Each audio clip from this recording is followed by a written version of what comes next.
Bonsoir, bienvenue dans cette quatrième saison de ces conférences sur l'architecture, de ce cours sur l'architecture. J'ai pris cette année une direction différente des derniers cours qui étaient, si vous vous en souvenez, thématiques, centrés sur des grandes questions, l'américanisme, sur des traversées de scènes nationales comme la France ou sur des grandes questions synchronique ou presque synchronique comme l'architecture de la France de Vichy. Donc j'ai choisi de m'intéresser à l'œuvre de Frank Gehry, considérée dans tout son déploiement depuis les années 50, assez méconnue, jusqu'à ce jour. Donc je viendrai lentement, séance par séance, puisque cette année, 9 séances m'ont été octroyées, jusqu'à l'actualité de l'œuvre de Frank Gehry. Je voudrais commencer par une image, une photographie que j'ai prise, comme beaucoup de celles que vous verrez, pas mal de celles que vous verrez, à Santa Monica en 97, plutôt à Venice, à côté de Santa Monica, une publicité d'Apple sur un bâtiment construit par Frank Gehry pour l'agence Chat & Day qui venait de lancer une mémorable campagne pour Apple, avec le slogan Think Different, penser autrement, et la caution de tous les personnages que vous devinez à la droite de l'image. Parmi ces personnages, imprimés numériquement en très grand sur un bâtiment qu'il avait conçu, se trouvait Frank Gehry. Ce qui n'avait rien d'étonnant, puisque déjà, donc il y a une vingtaine d'années, on pouvait considérer que Gehry avait sa place dans cette sorte de Parnasse de l'invention, de l'imagination scientifique ou artistique.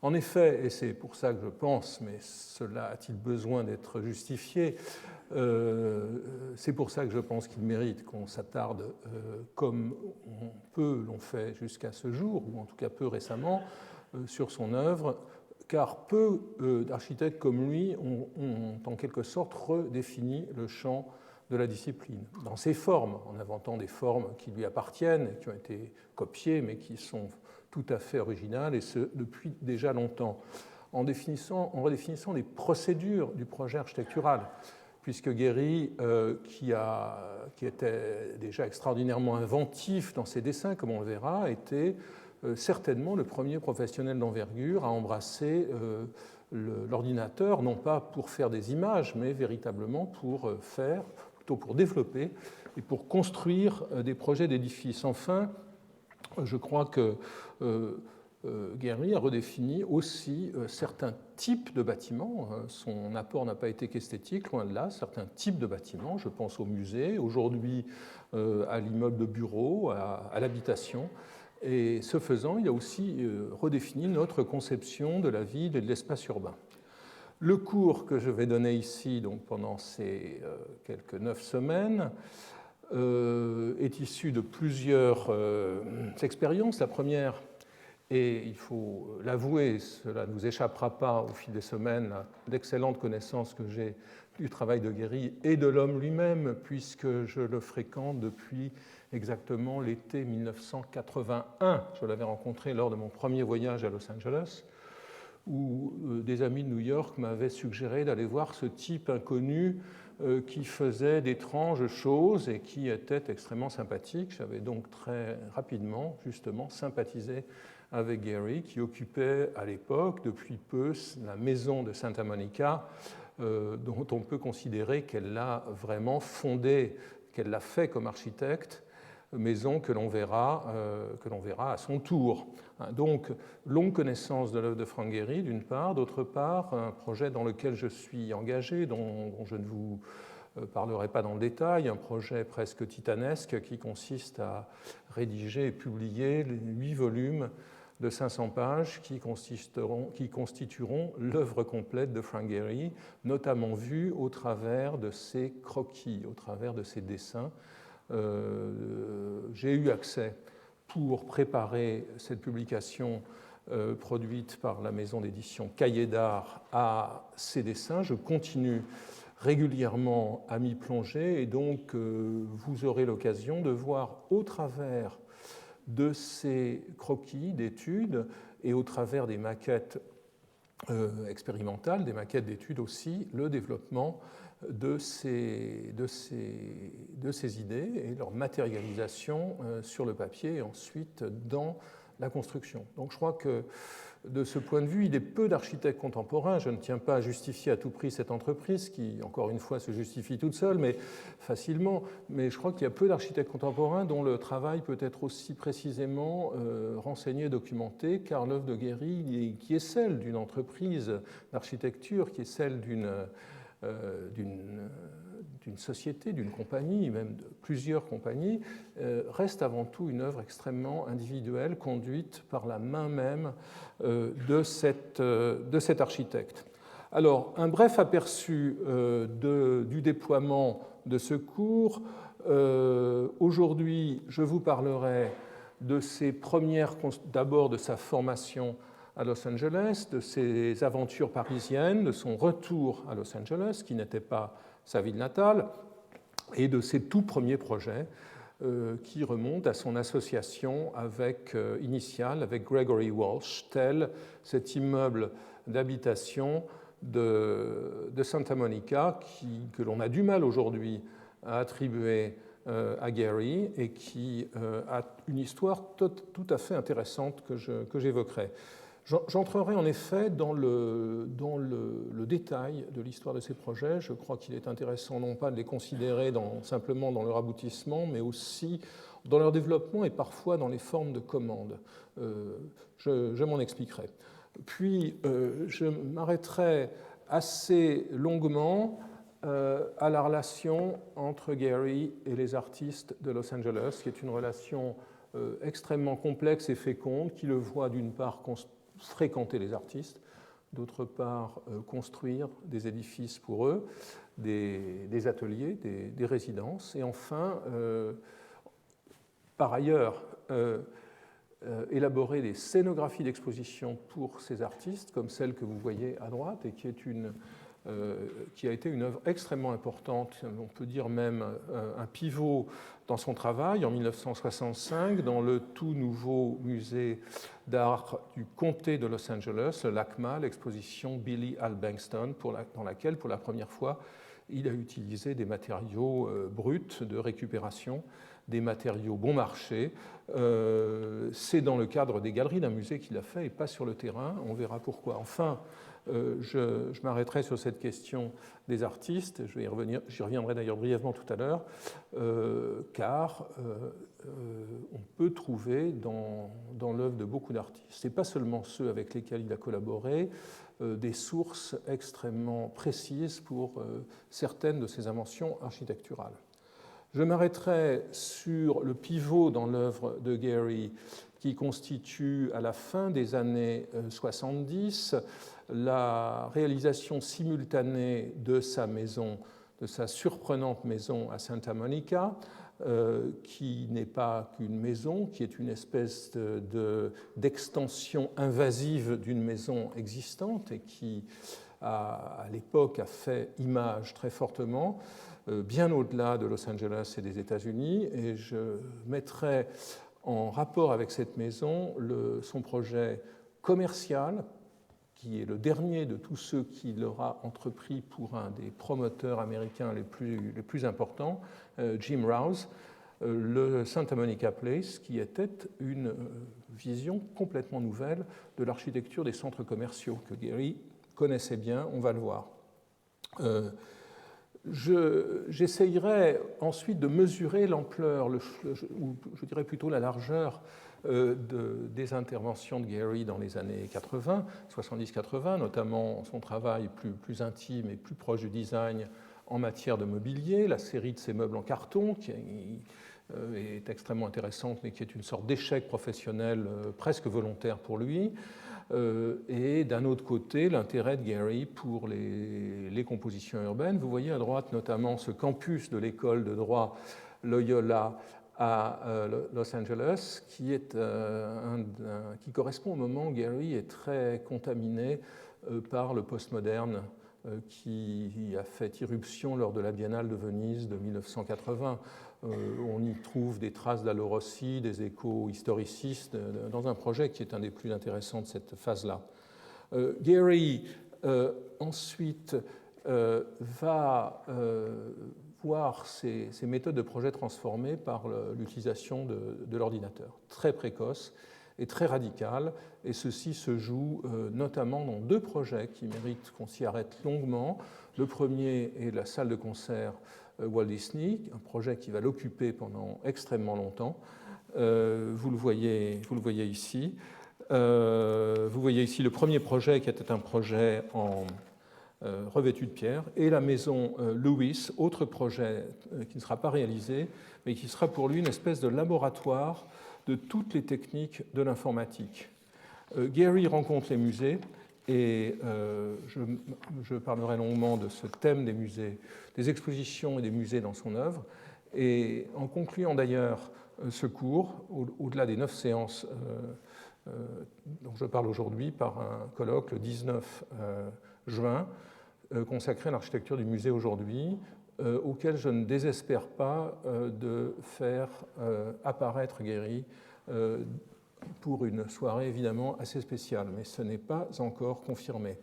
Gehry et le gratte-ciel. Gehry s'est posé le problème du gratte-ciel depuis très longtemps, depuis le début des années 90, et l'a abordé avec des projets tout à fait extraordinaires, peu encore réalisés, comme celui-ci, le 8 Spruce Street à New York, mais beaucoup dans les cartons dont je parlerai. Enfin, je m'arrêterai sur les derniers projets. Enfin, oui, je parlerai des projets qui bouleversent les types acceptés.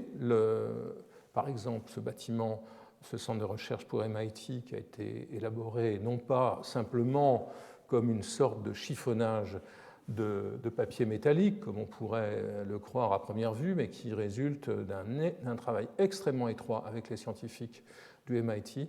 J'en ai pu avoir la preuve en le visitant en longueur avec le chef de projet du côté des chercheurs.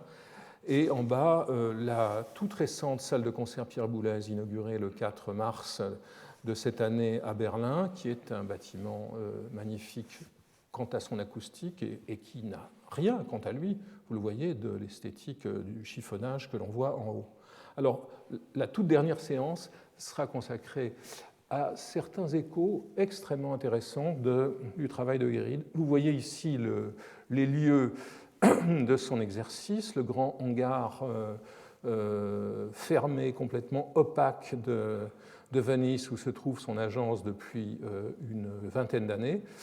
Gigantesque atelier dans lequel la production des projets s'organise de manière flexible, par équipe qui se déploie de table en table, sous l'œil du maître qui les domine depuis son balcon.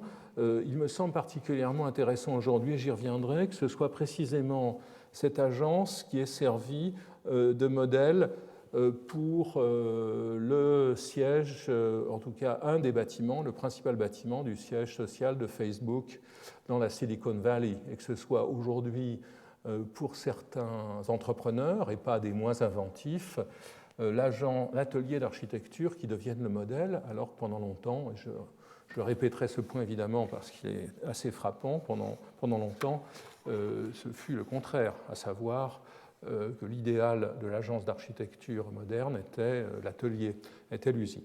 Alors, quelques thèmes vont traverser ces conférences. En effet, j'aurais pu construire le cours de 1000 manières. Nous avons affaire à un corpus d'environ 350 projets. 350 projets.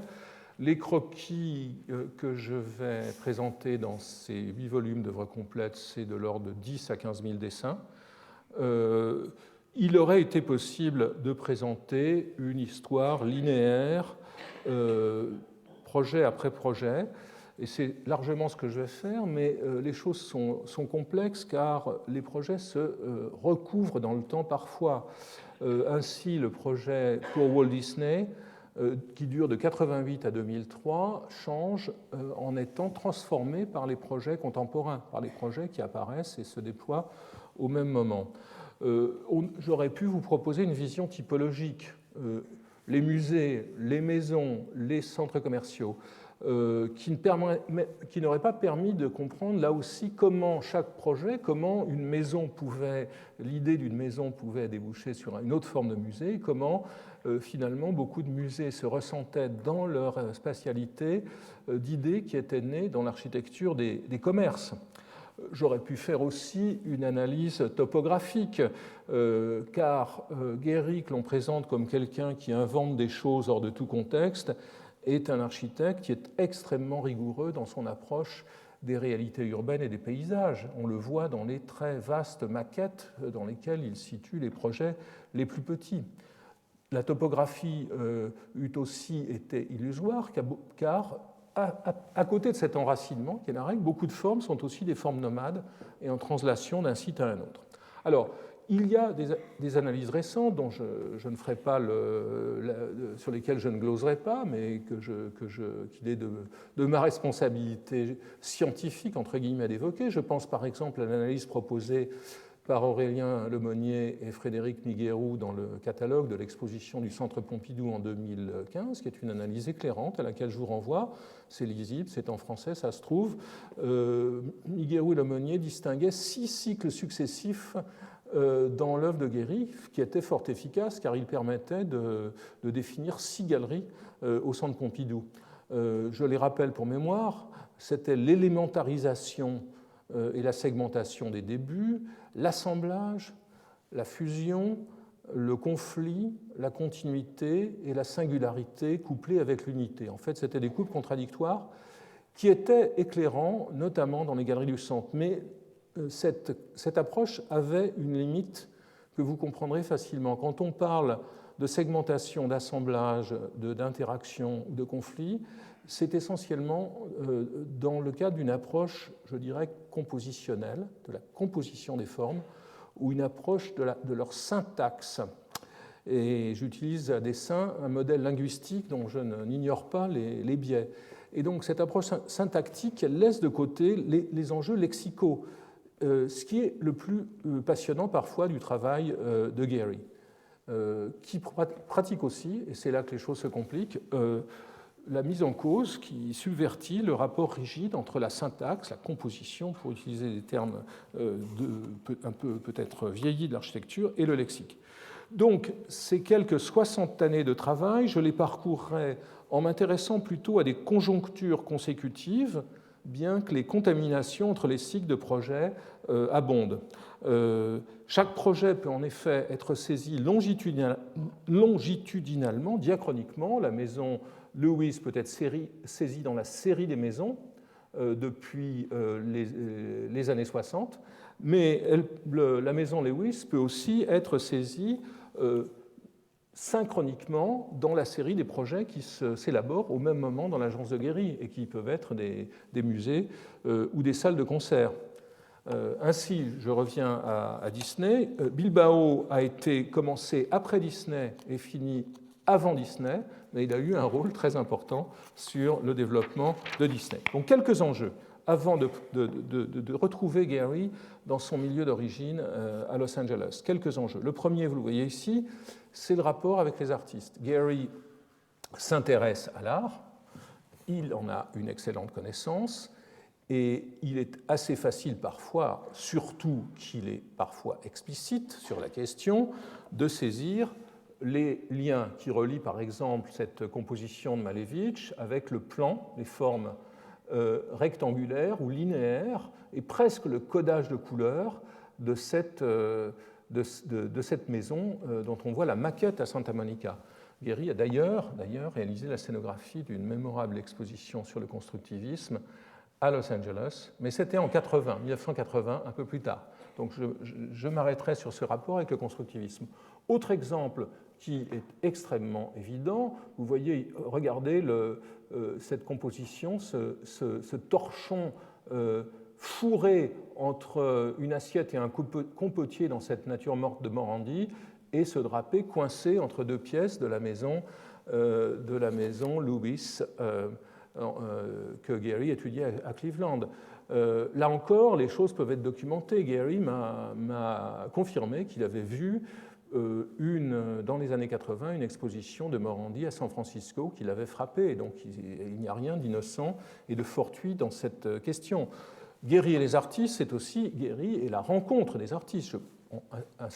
Il y a eu plusieurs rencontres au total traumatiques avec Richard Serra, et ils se détestent cordialement aujourd'hui, mais la rencontre avec Claes Oldenburg a été extrêmement féconde. Oldenburg, qu'il avait connu dans les années 70 et qui a été à l'origine de ce bâtiment de Los Angeles où les jumelles géantes qui font partie de la série des objets géants d'Oldenburg a une authentique fonction, comme on le verra. Gehry et la forme urbaine. Je le répète, on a l'image banale de Gehry et celle de quelqu'un qui ne s'intéresse, qui est un architecte narcissique et qui ne s'intéresse pas à ce qui l'entoure. Les choses sont beaucoup plus complexes. Il est attentif, pour des raisons liées à sa formation dont je parlerai, il est attentif à l'inscription urbaine des édifices, mais il est aussi attentif à l'utilisation de thématiques urbaines dans certains de ces édifices, comme ce centre commercial aujourd'hui assez amoché, sinon complètement détruit à Santa Monica, dans lequel l'idée de la galerie couverte, l'idée de la rue, l'utilisation des plazas d'entrée en liaison avec les autres éléments du centre joue un rôle important. On sait aussi que Bilbao, je ne remonte pas ici, qu'il est à l'origine du choix du terrain de Bilbao, parce qu'il avait le pressentiment qu'il fallait édifier un édifice très fort sur les rives du fleuve et non pas à l'intérieur du damier de la ville. Et en bas, nous verrons comment certains de ces projets, je pense à ce centre commercial de Santa Monica, se ressentent de sa connaissance assez bonne de l'histoire de l'urbanisme, en particulier des compositions pittoresques de Camille Ozit. Alors, le processus de projet, c'est là-dessus que je parlerai le plus précisément. Comment peut-on le saisir? Eh bien, avant tout, et je n'en montrerai pas aujourd'hui beaucoup, avant tout par les croquis. Donc, Gehry est un dessinateur forcené qui a énormément travaillé, mis au point ses dessins par des croquis. Ici, c'est un croquis d'un des premiers projets dans lesquels la fragmentation des éléments du programme apparaît. C'est un projet pour le Young Institute de Los Angeles. Très peu de croquis, mais celui-ci est absolument décisif. Gehry est aussi un expérimentateur, notamment avec les maquettes. Ici, une planche qui est tout à fait séduisante des différentes solutions de plans pour la salle de concert Walt Disney à Los Angeles, qui a notamment une source évidente et que l'on voit dans certaines de ces hypothèses de maquettes dans la Philharmonie de Hans Scharoun à Berlin. Donc une mise au point par croquis, par maquette, et notamment des maquettes qui ne sont pas des maquettes de présentation, qui ne sont pas des maquettes qui rendent compte d'un processus fini, sauf peut-être au début. Au début, les maquettes apparaissent assez lentement, mais à partir des années 90, et sans doute du projet pour Bilbao, qui est largement développé en maquette. Ici, je donne l'exemple de la Fondation Vuitton à Paris. Eh bien, le travail en maquette, un travail progressif qui montre comment Gehry est attentif, ne part pas d'une forme a priori, comme le font certains des architectes de sa génération, je ne donnerai pas de nom, mais part d'une transcription très rigoureuse du programme en volume qui permet d'en étudier les continuités, les échelles, les orientations, et qui ensuite finit par être la base autour de laquelle s'élabore une forme plus complexe et plus sculpturale. Et enfin, une fois que cette forme est élaborée, même s'il y a certains allers-retours entre les formes analogues ou les formes matérielles et les formes numériques, évidemment, le passage au numérique permet de construire ces formes complexes. Il ne sert pas à les représenter, il permet de les construire, de les évaluer, de les modifier au fil du temps.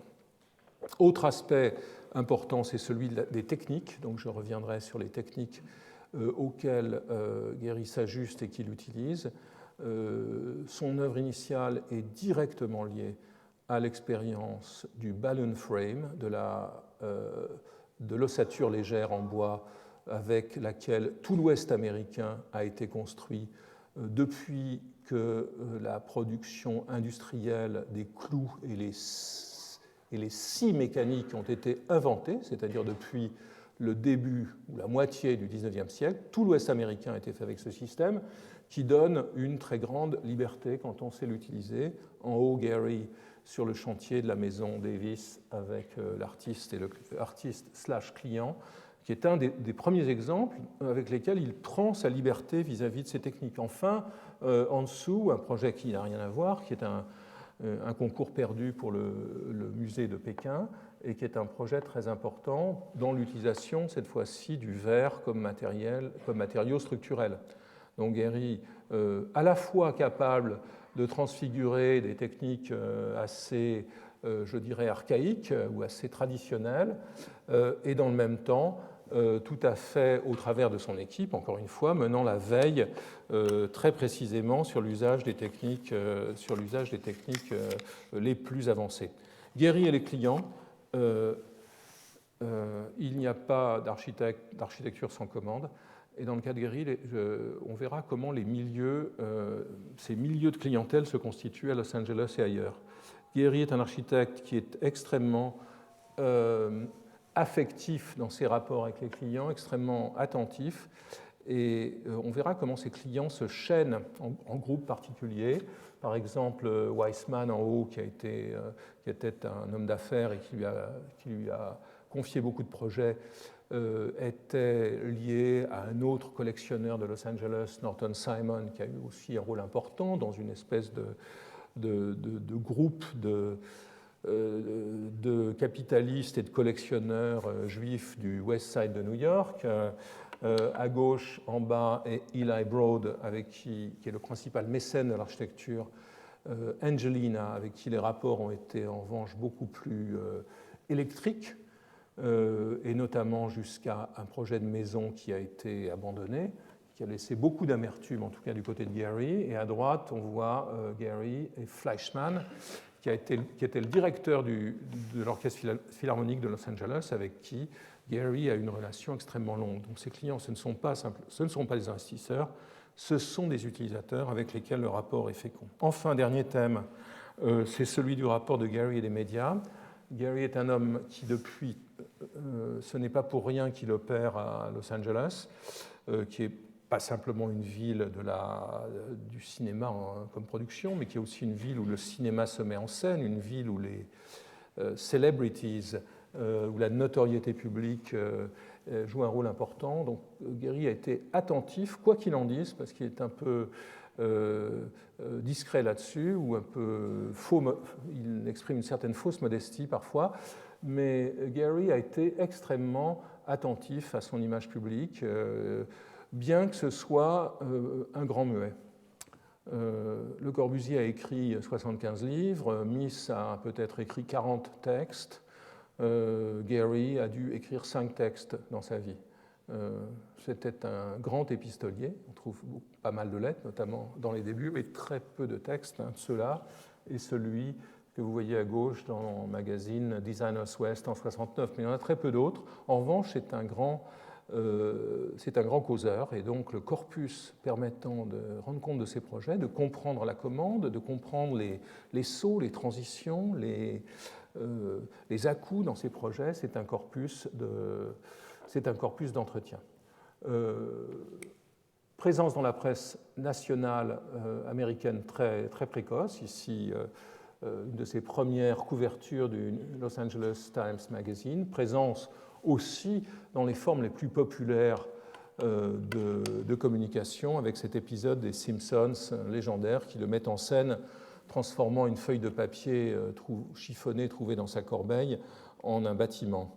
Je ne vous projetterai pas de cette scène du film de Sidney Pollack, sorti il y a une douzaine d'années, que vous pouvez trouver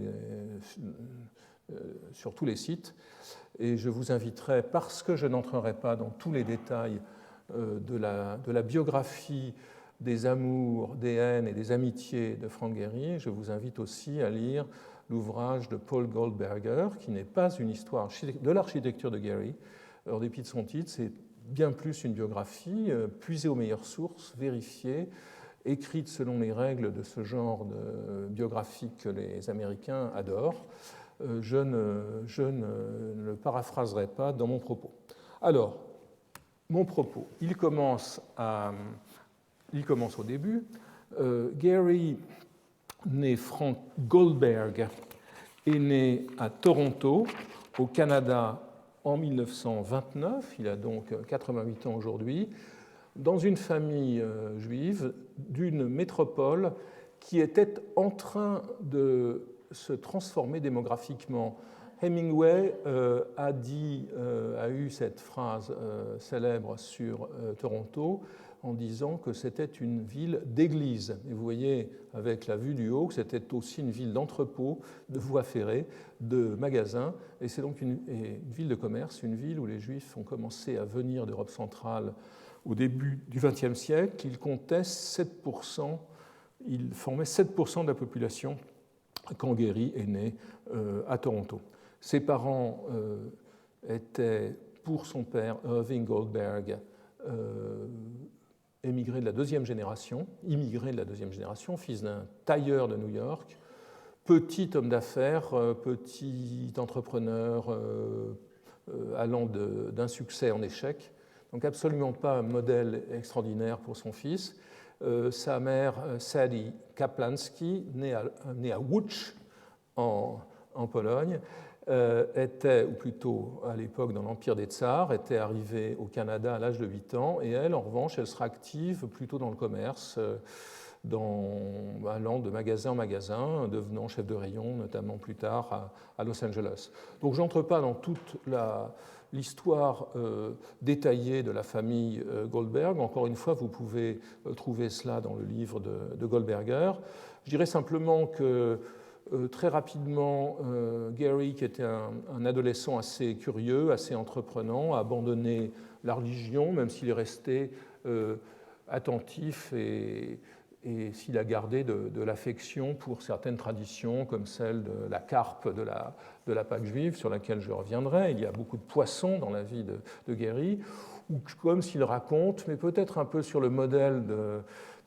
sur le modèle de Frank Lloyd Wright, comment les blocs en bois que lui donnait sa grand-mère, au fond, fait germer en lui l'idée de faire de l'architecture.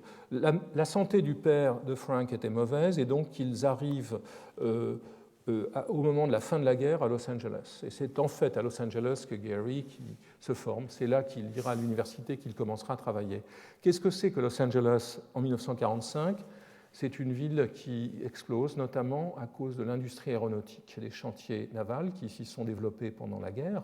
La ville a multiplié sa population. C'est une ville où apparaissent les premières autoroutes urbaines, vous les voyez en bas, les ensembles d'habitations financés avec le GI Right of Bills pour les anciens combattants. C'est une ville en plein essor, extrêmement optimiste. C'est une ville dont la structure change et aussi dont la démographie change. Gehry retrouve à Los Angeles beaucoup d'amis et de cousins venus de Toronto. La ville absorbe une immigration nouvelle.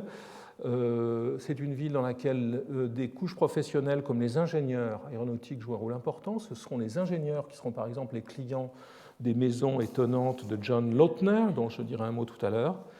Et surtout, en contrepoids avec les classes dominantes qui régnaient et qui gouvernaient downtown, le centre, apparaît une bourgeoisie juive cultivée qui va prendre en main la politique artistique, qui va prendre en main les musées, qui va prendre en main les galeries et qui va surtout développer le West Side. Donc la vie de Gehry, qui commence à habiter près du centre, qui va aller à l'université, à University of Southern California, qui est là, va se déplacer vers l'ouest où seront ces groupes sociaux qui seront ses premiers clients. Gehry commence dans la vie de façon extrêmement modeste. Il fait des livraisons en camion. Il serait peut-être chauffeur d'Uber aujourd'hui. Et il va au college, donc il fait ses premières années de l'université à University of Southern California, qui était la seule université à avoir une école d'architecture à l'époque à Los Angeles. UCLA n'aura d'école d'architecture qu'en 1956. Et là, il tombe dans la glaise. Donc oui, après avoir été au City College, donc à l'université municipale de Los Angeles, il dessine très bien, il est envoyé à Los Angeles et il rencontre un céramiste du nom de Glenn Lukens avec qui il va commencer à travailler.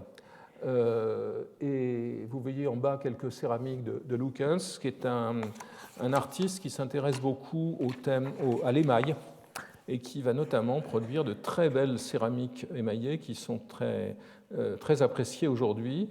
Lukens détecte les talents plastiques de l'habileté manuelle de Gehry et l'envoie voir des architectes, notamment Raphaël Soriano, qui était un ancien dessinateur de Richard Neutra. Il rencontre aussi des étudiants en architecture qui lui montrent les bâtiments des architectes modernes. Je vais en dire quelques mots à Neutra, notamment un Canadien, Arnold Schreer, qui est un Canadien de Montréal, avec qui il visite cette espèce de musée de l'architecture moderne en plein air qui est Los Angeles. Schreer lui présente par exemple Julius Schulman, photographe d'architecture dont je parlerai, et l'emmène voir Schindler et Neutra. Donc à partir de 1949, Gehry va s'engager à plein temps dans le programme d'architecture. Et entre le programme d'architecture et ses visites, il va se familiariser avec l'architecture de Los Angeles.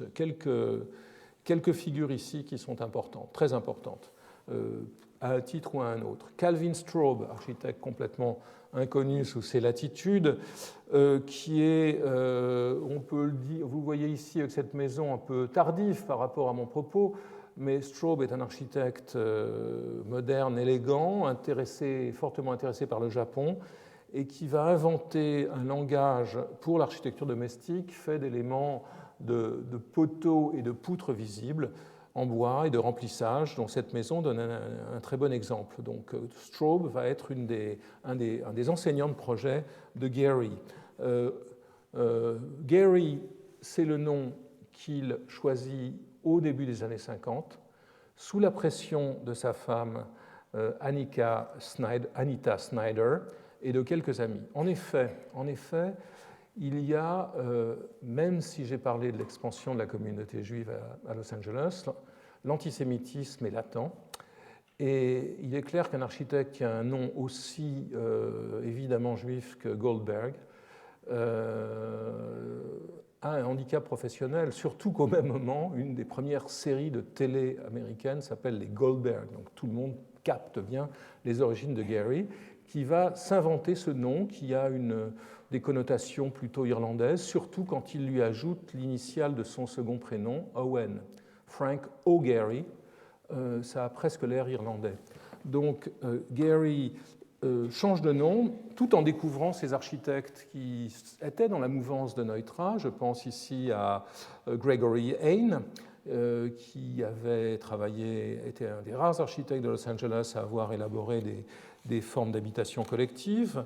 Doinsmer en haut, cet ensemble de Mar Vista en bas, qui est un exemple remarquable d'ensemble d'habitation horizontale avec un paysage élaboré par Garrett Egbo, qui est le principal enseignant, l'enseignant le plus marquant peut-être pour Gehry à USC.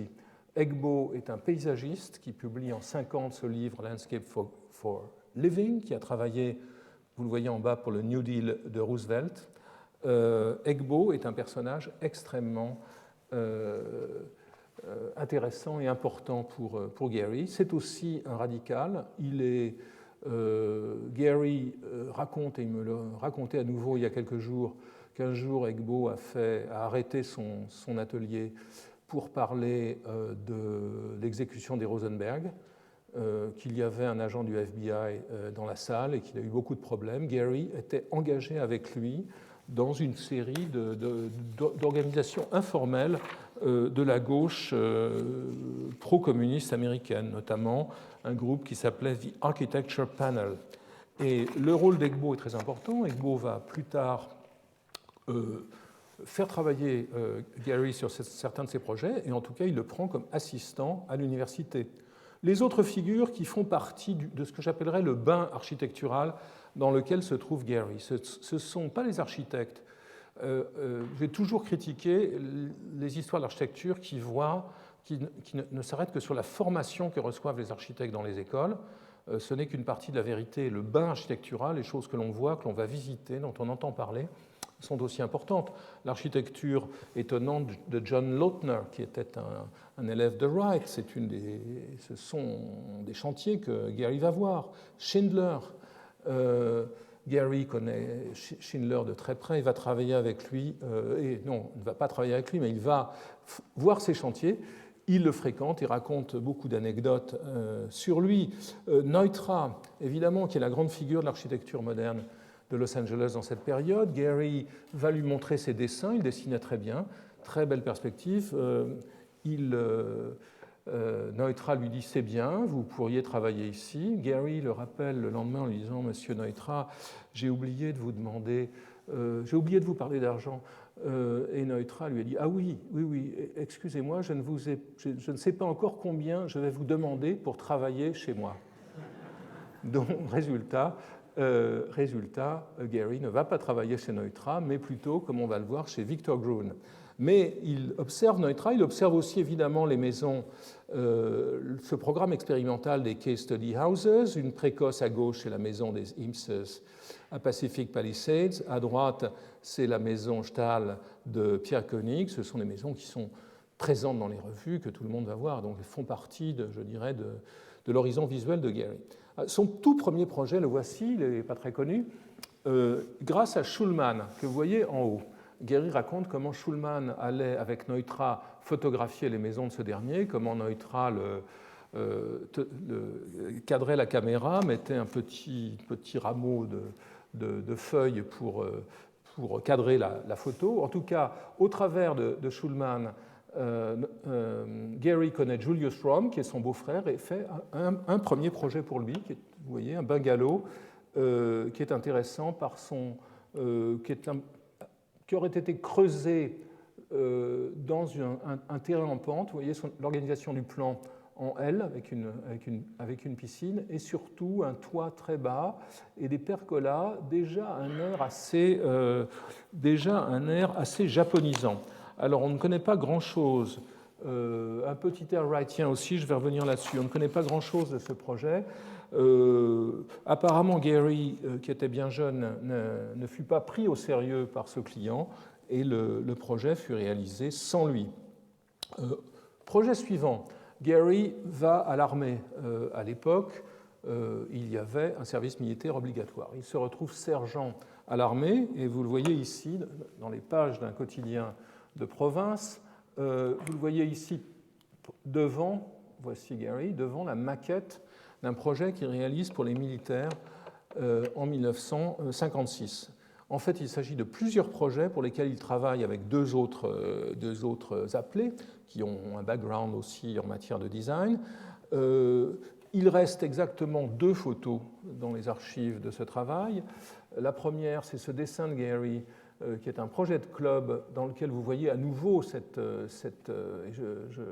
j'y insisterai lourdement, cette présence de l'architecture japonaise dans ce toit ouvert, ce porche, l'idée donc de transfigurer une caserne pour en faire un club militaire.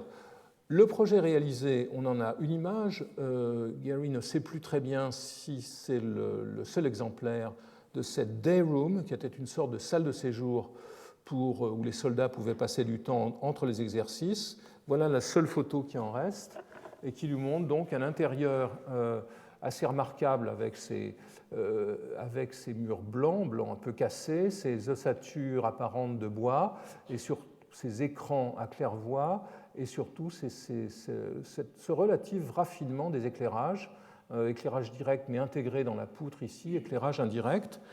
Il est clair que les sources de ce travail sont doubles. D'une part, le Japon, la génération de Gehry est fascinée par le Japon et certains de ses camarades y vont pendant leur service militaire. Vous voyez en haut une vue de la villa de Katsura, qui était évidemment un des modèles les plus populaires, et en bas, la Robbie House de Wright à Chicago, dans laquelle on retrouve cette structure, cette relation entre le bois apparent et verni et les remplissages blancs, dans laquelle on retrouve cette intégration des luminaires. Tout ça n'est pas le fruit du hasard. Évidemment, Wright faisait partie de la culture générale de tous les architectes de cette époque, mais par ailleurs Gehry avait lu In the Nature of Materials, les principaux livres alors existants sur Wright, avait été stagiaire dans une des maisons de Wright, propriété de la ville de Los Angeles, et avait vu à Los Angeles la grande exposition sur Wright de 1900, qui était passée en 1952 ou 1953. À l'initiative de Egbo et de quelques autres de ses enseignants, Gehry décide d'aller à Harvard étudier l'urban design, discipline qui était alors en plein développement. Donc d'étudier la composition urbaine, pourrait-on dire. Harvard est à l'époque dirigé par CERT. Gehry s'aperçoit en arrivant à Harvard qu'il s'est trompé de programme et qu'il est inscrit en urban planning, ce qui le déçoit beaucoup, car c'était plutôt des chiffres que des formes qui étaient enseignés.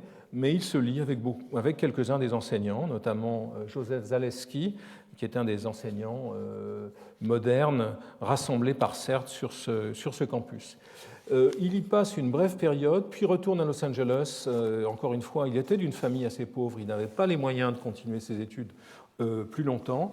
Il est très brièvement employé par William Pereira, qui avait une des grandes agences de Los Angeles et qui notamment a construit ce bâtiment pour l'aéroport LAX, cet étrange bâtiment, cette étrange araignée de béton.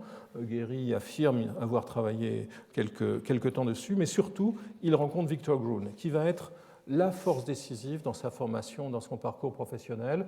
Victor Gruen, que vous voyez à droite, est un architecte viennois. Il a dû quitter Vienne à la suite de l'arrivée des nazis. Il est arrivé à New York. C'était d'emblée un architecte de théâtre et un architecte commercial. À gauche, une boutique viennoise, à droite, un magasin construit à Seattle. Gruen était un maître de la lumière. C'était un maître de la présentation de la marchandise, et ce sont des techniques qui vont être très utiles à Gehry dans beaucoup de programmes, et pas simplement les programmes commerciaux. Chez Gruen, il rencontre Rudi Baumfeld, un autre viennois, qui va être son mentor le plus direct dans l'agence. Il rencontre un ingénieur italien, Edgardo Contini, et beaucoup de jeunes gens. À l'époque, Gruen est engagé dans la réalisation des grands centres commerciaux américains dont il est pratiquement l'inventeur. Donc Gehry va, pendant plusieurs années, je suis en train d'essayer de rassembler la liste de tous ces projets, être une des grandes figures de l'agence de Gruen. Et Gruen, dont le travail va être extrêmement largement diffusé par ce livre de 1960, Shopping Towns, USA, très répandu dans le monde, qui n'a connu qu'une seule traduction, d'ailleurs une traduction russe dans les années 60, ce qui est une autre histoire. Un projet que Gehry réalise avec Gregory Walsh pendant qu'il travaille chez Gruen. Il travaille le soir à à ce cabanon, ou à cette cabane qui est construite dans les forêts pas loin de Palm Springs. Vous voyez que c'est une maison très simple, en porte-à-faux sur le ravin. Géométrie très simple. Ce qui est intéressant sans doute, c'est évidemment la charpente est apparente, c'est le début d'un travail sur les contrastes entre les éléments verticaux solides, la charpente, déjà une certaine affection pour les positions acrobatiques des maisons, mais c'est un tout petit projet. Le projet important et celui sur lequel je voudrais m'arrêter maintenant, c'est la première grande maison que Gehry et Walsh réalisent. Alors un mot sur Gehry et Walsh, voici un dessin. Il y a très peu de dessins sur cette maison, pas de croquis de reproduction. Et là, je partage avec vous une des angoisses méthodologiques qui sont les miennes en faisant ce travail. Gary me dit « Ah oui, c'est un dessin de Greg ». Je vais voir Greg le lendemain qui me dit « Mais ça ne peut être qu'un dessin de Frank ». Donc évidemment, le temps a passé depuis 61-62. Mais pourquoi les choses sont-elles si difficiles ? Parce que Gregory Walsh et Frank Gehry, qui étaient tous les deux à la fois compagnons d'agence chez Gruen et compagnons d'école à USC, s'étaient formés à dessiner exactement de la même manière. Ce qui rend l'identification des dessins très difficile. En général, les trucs, certains le savent ici, c'est de voir comment les architectes dessinent les voitures, les personnages et les arbres. Mais ils sont très très proches l'un de l'autre aussi pour ces éléments des dessins. Donc les choses sont très difficiles. En tout cas, Greg et Gregory, qui sera associé de Frank pendant 30 ans, qui sera en quelque sorte, j'aurai l'occasion de revenir sur lui, mais j'utilise cette comparaison d'emblée, il sera une sorte de Pierre Jeanneret. De la même manière que Pierre Jeanneret, dans l'agence Le Corbusier, pendant 18 ans, a tenu les projets, les a développés, a fait travailler l'équipe pendant que Le Corbusier donnait des conférences dans les 4 coins du monde. Quand Gehry cherchait les commandes et lorsqu'il passait son temps avec les clients, avec les artistes, surtout d'ailleurs avec les clientes, c'est Greg qui mettait au point les projets, qui les développait. Et donc les dessins que je trouve sont souvent difficiles à attribuer. Parfois, ce sont des dessins à 4 mains, ce sont les plus intéressants. Mais au fond, qu'importe, au fond, l'œuvre complète de Le Corbusier-Jeanneret, elle est d'abord déterminée par les idées de Le Corbusier, plus que par celles de Pierre Jeanneret, mais sans lequel elle ne se serait pas réalisée. Alors, la maison Steves à Bel-Air, c'est une maison qui est perchée en haut d'un ravin, sur une sorte de promontoire, qui, au-dessus de l'autoroute de San Diego, en face de ce qui est devenu aujourd'hui le Getty Center. Vous voyez que c'est une maison, la voici, qui s'étend horizontalement à un seul niveau, donc comme le font beaucoup des maisons modernes de Los Angeles. C'est une maison qui a un plan cruciforme, vous la voyez ici, voilà donc le côté de l'accès, le garage, la partie centrale et le séjour en porte-à-faux sur la vallée. Le plan est intéressant, donc à nouveau le garage, cette espèce de patio d'entrée, un den, une espèce de séjour à moitié enclos, puis la vue sur la vallée, l'aile des chambres avec ses généreuses annexes et l'aile de la cuisine de ce côté-ci. Donc un plan cruciforme avec un centre qui est déterminé par le foyer de la cheminée, qui n'est pas difficile de comparer à certains projets de Wright, encore une fois, que Gehry connaissait parfaitement. Gehry était fasciné par Wright. Il m'a dit qu'il avait eu 3 fois l'occasion de le rencontrer, mais qu'il ne voulait pas lui serrer la main à cause de ses opinions politiques dans les États-Unis des années 50. C'est ainsi qu'il présente les choses. Mais je pense à cette maison Wallace Willis, où il est quand même tentant de voir un parallèle avec là aussi l'accès automobile, avec la partie centrale et le séjour. Évidemment, tout le reste est différent. Donc cette maison est importante. C'est une des rares maisons à propos desquelles on trouve une correspondance entre le client, en l'occurrence la cliente. Le client était un comptable et ce projet était un projet que ce couple construisait après que les enfants soient partis. Donc dans lequel il voulait avoir une maison pour recevoir after the kids have left, après que les enfants se soient envolés. C'est ce que l'on appelle aujourd'hui, qu'on appellerait aujourd'hui des empty nesters, un nid vide. Et donc la cliente, lettre trouvée dans les archives, écrit « Notre principal but est de donner une impression spacieuse et une impression d'espace et de détente avec un sentiment de l'ouverture et d'avoir une bonne circulation entre le séjour, la salle à manger et le den, et que toutes ces 3 pièces deviennent une partie de la terrasse quand les portes coulissantes sont ouvertes. » Voilà. Donc, Donc, un programme très précis. Gehry le traite. Bon, vous voyez ici des vues du chantier, mais je voudrais surtout vous montrer les vues intérieures que Schulman a réalisées. Donc, en particulier, la vue de la manière dont est perçu l'extérieur, le fameux den réalisé par un excellent menuisier avec qui Gehry avait travaillé chez Grun. Ce qui est intéressant, c'est ce qu'écrit Gehry pour la présentation du projet en disant que contrairement à ce qu'on pourrait attendre de cette situation, un peu en tremplin au-dessus de la vallée, la vue panoramique, nous n'avons pas permis que la vue panoramique domine de façon excessive la vie des habitants. Donc ce n'est pas une maison, je dirais presque tremplin ou plongeoir, comme la Case Study House de Pierre Koenig que l'on a vu tout à l'heure. Plutôt, l'architecture s'est vue enjointe d'encadrer cette vue panoramique de façon à ce que différents fragments en soient vus depuis les différentes pièces. Donc il y a un sens très précis du paysage et du placement de la maison dans ce cadre. Donc la maison sera publiée assez rapidement.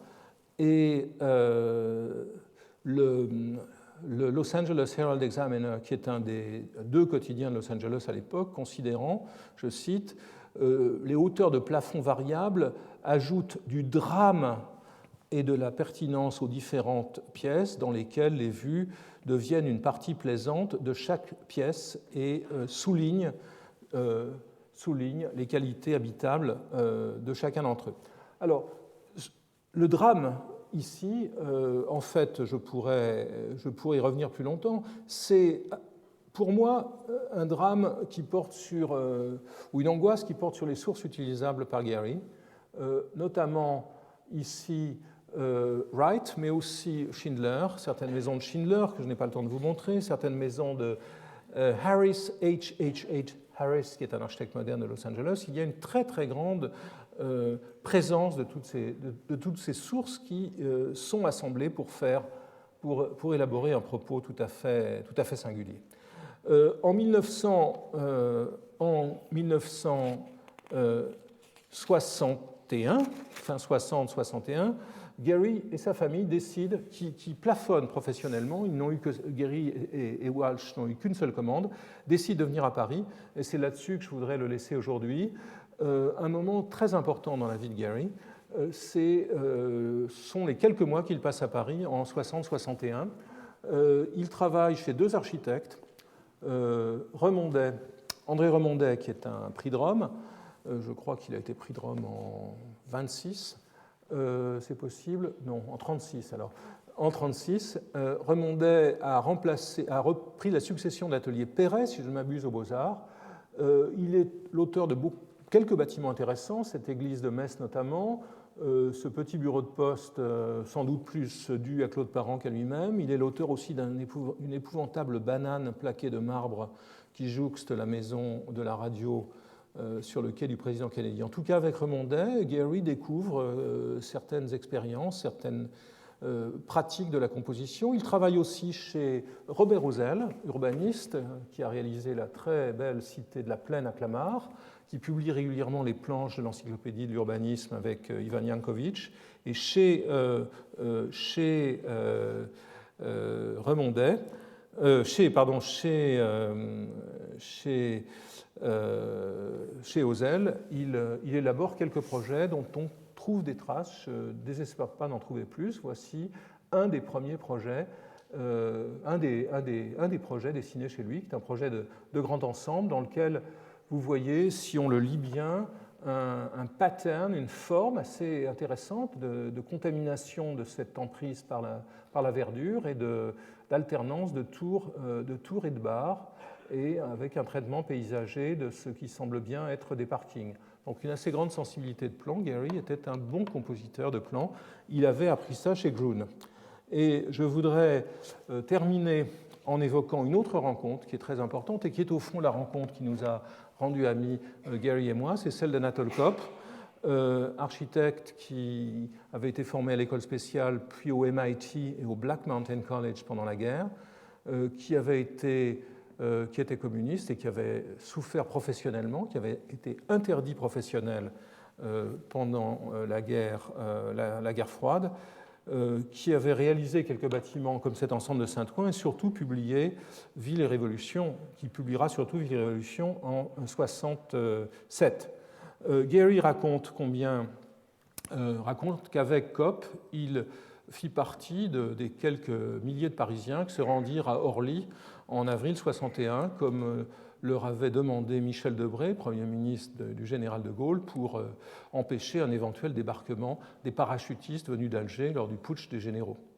Mais Paris, c'est aussi, et c'est ma dernière image, c'est aussi la découverte de la France, la découverte de Le Corbusier, et notamment de Ronchamp, de ses formes sculpturales qui vont jouer un rôle décisif dans le développement de l'architecture de Gehry. Merci.